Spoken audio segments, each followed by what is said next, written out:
Instagram. Eu já expliquei por lá, o meu escritório está em mudanças. Está um caos.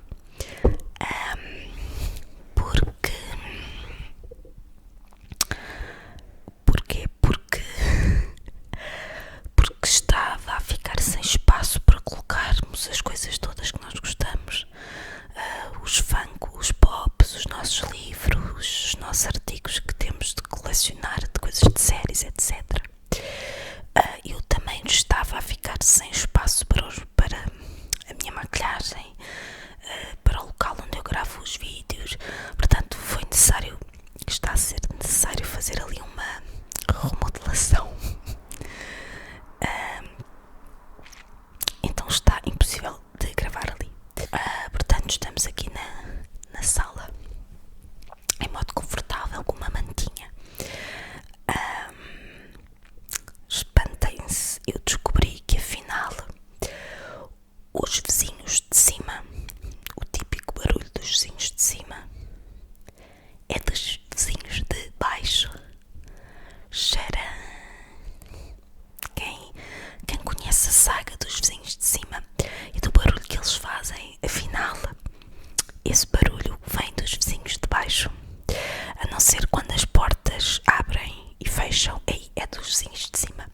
Portanto, aquele barulho que eu tanto reclamo é dos vizinhos de baixo. E antes de começarmos aqui a nossa leitura, quero-vos também mostrar que não estou sozinha. Eu não sei se vocês vão conseguir ver, mas por baixo desta manta esconde-se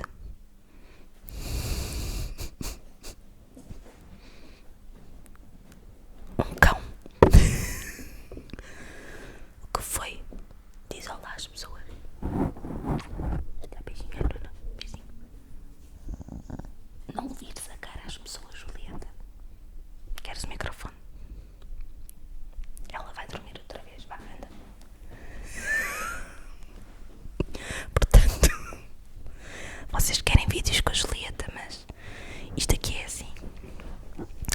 Ou ela quer estar ferrada a dormir, ou então passa a vida a fazer barulho com as patas. Vamos só esperar que ela se acomode. Pronto.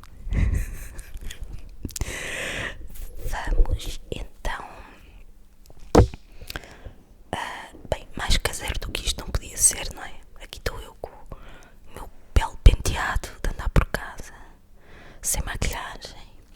Bem, não interessa. Vamos então começar. Isto é o comando para eu pôr o vídeo a gravar. E então vamos continuar aqui com a leitura do Ismael e Chopin. Continuando.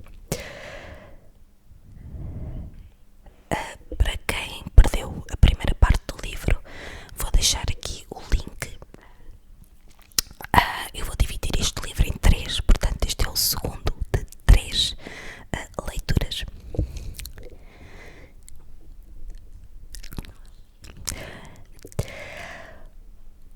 O meu pai suspirou fundo antes de responder. Pois não te sei dizer. Quando eles aqui viviam, sempre era mais uma ameaça para nós, coelhos, e tínhamos de nos esconder bem quando o homem vinha passear com o cão. Mas até nos divertíamos a brincar às escondidas com ele e com o Argos. Na verdade, se queres que te diga, a vida é esquisita. Quando penso nisso, até sinto falta desse homem. Ele tinha o hábito de tentar falar com as árvores também. Fazia-lhes festas com a mão e até lhes dava beijos. Ele gostava muito disso. De facto, o velho Argos já não era uma ameaça para ninguém. Quase cego e pesado, passava os dias dentro de casa, junto ao fogo que a Luísa acendia na cozinha, e só saía nos dias bonitos para se vir estender no chão, aquecendo-se ao sol. Para além disso, o meu pai tinha-me ensinado que um cão de caça, quando começa a passar muito tempo junto ao fogo, estraga o nariz e perde o poder de cheirar a caça. Quanto à Luísa, Luísa, uma vez em que eu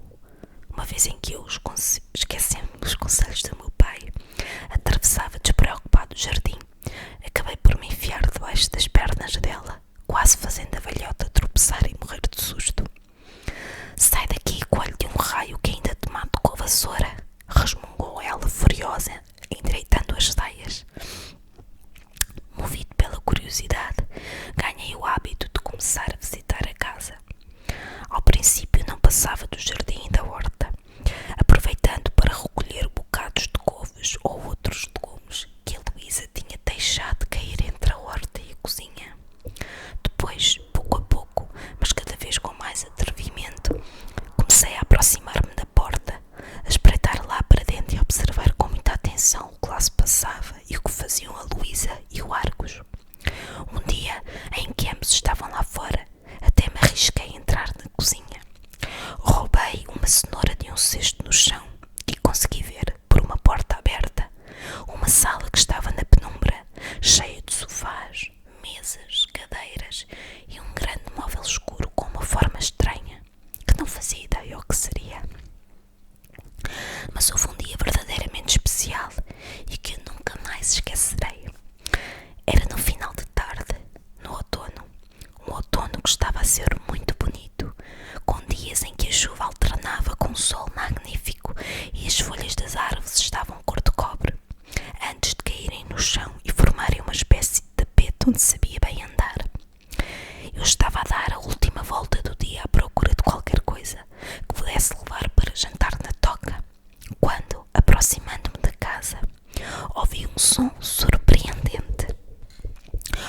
Um som que nunca tinha ouvido antes e que, entre todos os sons que eu conhecia, só me fazia lembrar um pouco o som do ribeiro correndo entre as pedras e as raízes das plantas.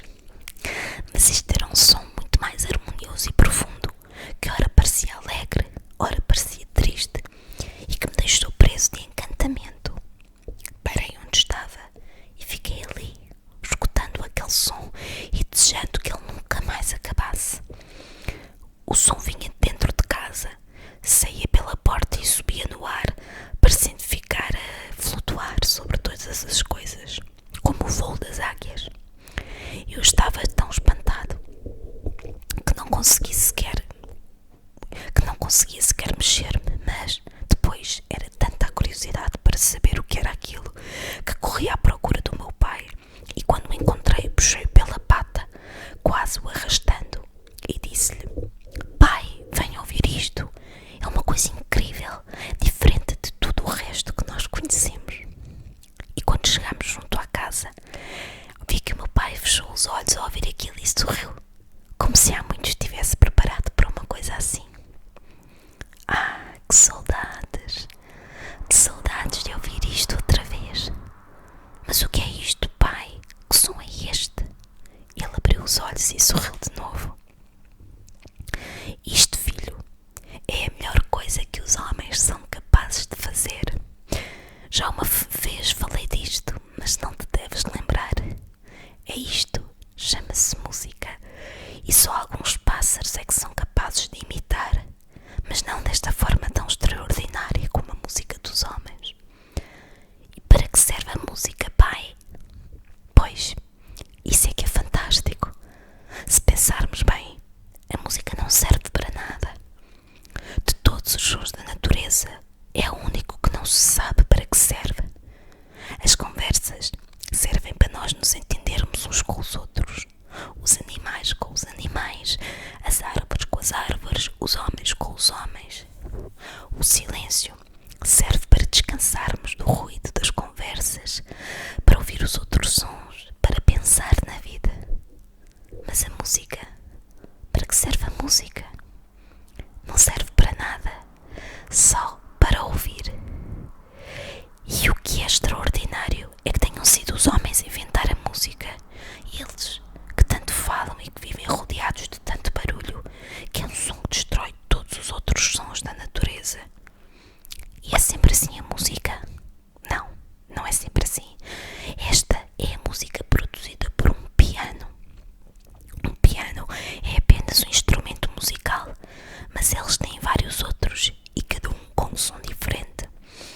pode-se ouvir cada um separadamente, ou junto com o outro, ou vários, e mesmo todos ao mesmo tempo.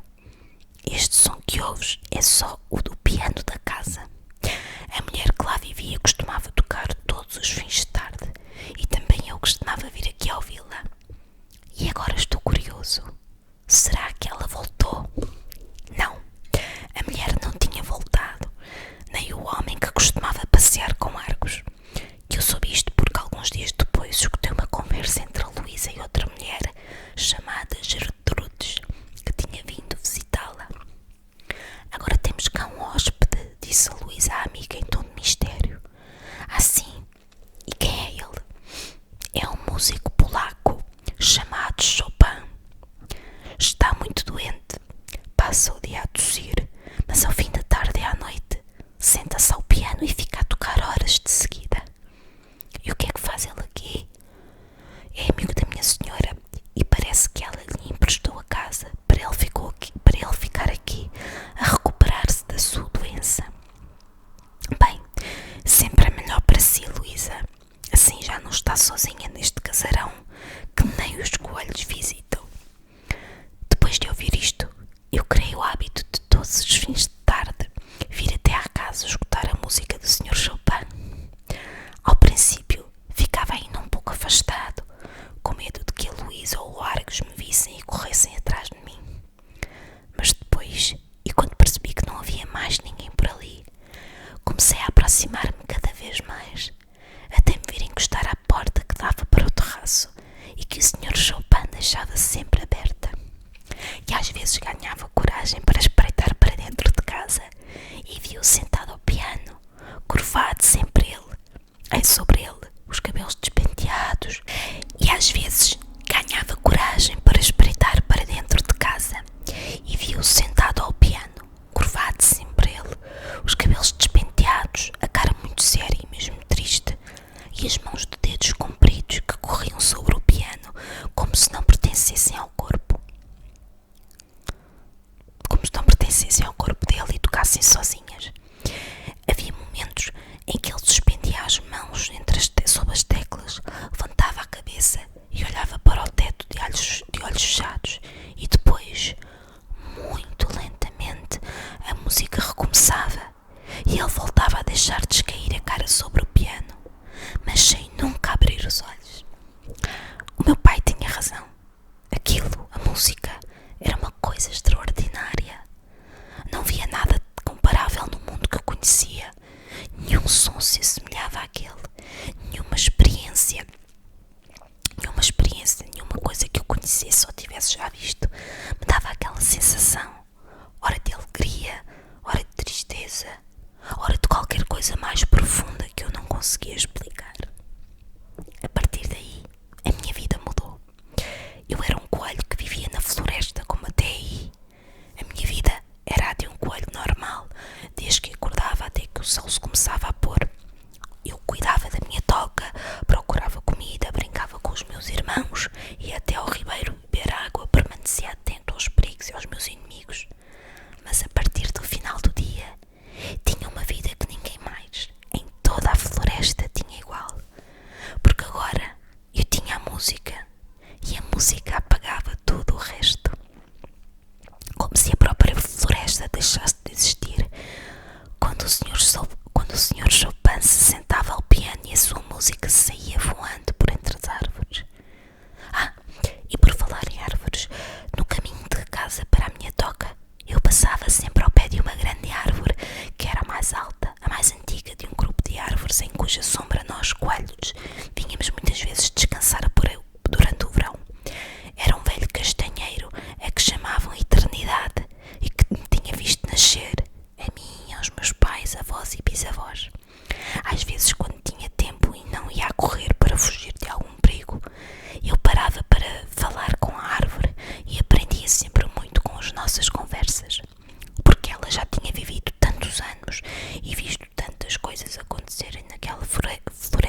depois voltar quando a música acaba. É verdade. Eternidade, eu estou mesmo apaixonado pela música do Sr. Chopin. Eternidade suspirou, e quando ela suspirava, parecia que estava a passar um sopro de vento através dos seus ramos. Mas tens razão para isso, Ismael. Eu também já não passo sem essa música ao final do dia. Ah, pois, tu também escutas? Claro que sim. Ou achas que as árvores também não gostam de música? Fiquei a pensar na resposta dela e atrevi-me a fazer-lhe uma pergunta. Diz-me, eternidade, vocês árvores ouvem e veem tudo, não é verdade? É, vemos e ouvimos tudo à nossa volta, muitos e muitos anos. Um castanheiro como eu é capaz de viver mais de 100 anos, sempre a escutar e a ver. Sabem tudo então? Não, não sabemos, porque ao contrário dos animais, nós nunca saímos do mesmo lugar. Só sabemos do que está próximo até onde a nossa vista alcança. E de repente fiquei triste por ela. A eternidade, nunca deste sequer um passo na tua vida, pois não? Não, suspirou ela outra vez, e o mesmo sopro voltou a atravessar os seus ramos e folhas. Oh, que pena que tenho eu de ti. Deixa lá, agora já me habituei. Foi difícil quando era criança como tu e percebi que nunca iria ver mais nada do que este bosque em toda a minha vida. E se... Hesitei se poderia fazer-lhe esta pergunta. Diz lá, Ismael. Se... Imagina que por uma só vez um dia, tu podias ir ver outra coisa. O que é que tu escolhias? O mar. O mar? O que é isso, o mar? Ah, não sabes? O teu pai nunca te contou o que é o mar? Não, ele só me contou das coisas das florestas e dos campos aqui à roda. É um coelho muito inteligente, o teu pai. Ele sabe bem o que importa que tu saibas. Pois, mas então o que é o mar? Eu só sei pelas conversas que foram passando entre nós, árvores, desde aqui até esse tal lugar chamado mar, e onde vivem outras árvores diferentes de mim. E o que contam entre vocês sobre o mar? Parece que o mar fica muito longe daqui e que é uma espécie de lago, mas salgado e tão grande, que tu, quando lá chegas, não consegues ver o fim dele. Dizem que é uma coisa mágica e misteriosa, que tanto pode ser uma companhia tranquila como de repente tornar-se numa coisa selvagem que arrasta tudo à frente. Oh, também gostava de ver o mar. Achas que ia gostar mais do mar do que da música? Eternidade riu-se. Quando ria, abanava ligeiramente o seu longo e largo tronco e sacudia a sua copa de folhas. Ismael, tu fazes perguntas demais. Eu não sei de qual ias gostar mais, mas devem ser coisas bem diferentes, a música e o mar.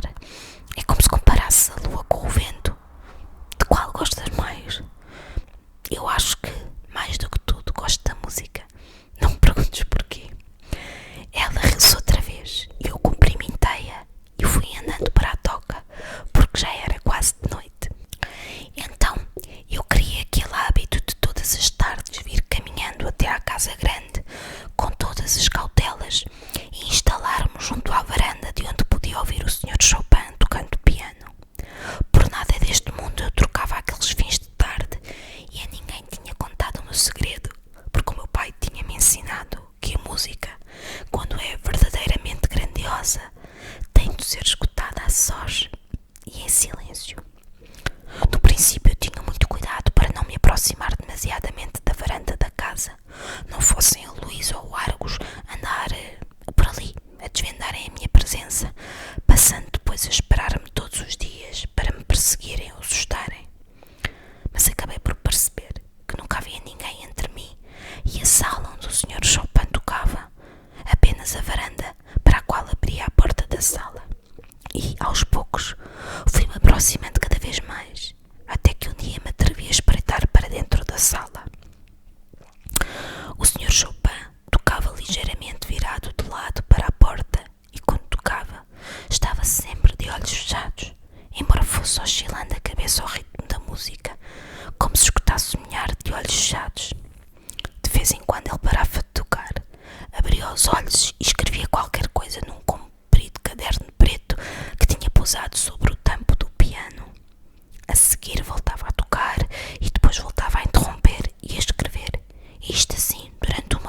gravar o som da própria música. Pois fui ganhando coragem, até que, para melhor ouvir, me atrevi a começar a entrar dentro da sala, pé ante pé e sem fazer barulho algum, e ir instalar-me atrás de um grande reposteiro, onde ficava mudo e quieto como uma estátua. E um dia, em que estava assim instalado atrás do reposteiro, veio de repente um grande golpe de vento que varreu a varanda lá fora e, subitamente, com um grande estrondo, fez fechar a porta da varanda atrás de mim. Sobressaltado, dei um salto para o lado e vi no meio da sala com o Sr. Chopin parado a olhar para mim, igualmente espantado. Um coelho! Um coelho bravo aqui! Exclamou ele. Eu fui recuando, olhando para a porta fechada e olhando à roda, sem saber por onde conseguiria fugir dali. Oh! Estás assustado? Mas também me pregaste um grande susto. O que faz um coelho bravo aqui, na minha sala de concertos privada? Vieste à procura de comida? Ele estava a falar diretamente comigo e eu não resisti. Esqueci-me que o meu pai me havia obrigado a prometer que nunca revelaria a nenhum humano que conseguia entender a língua deles.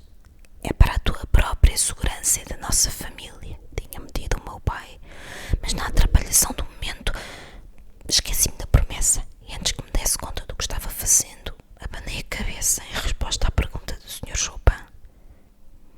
Ele esbugalhou os olhos para mim. Estás a abanar a cabeça?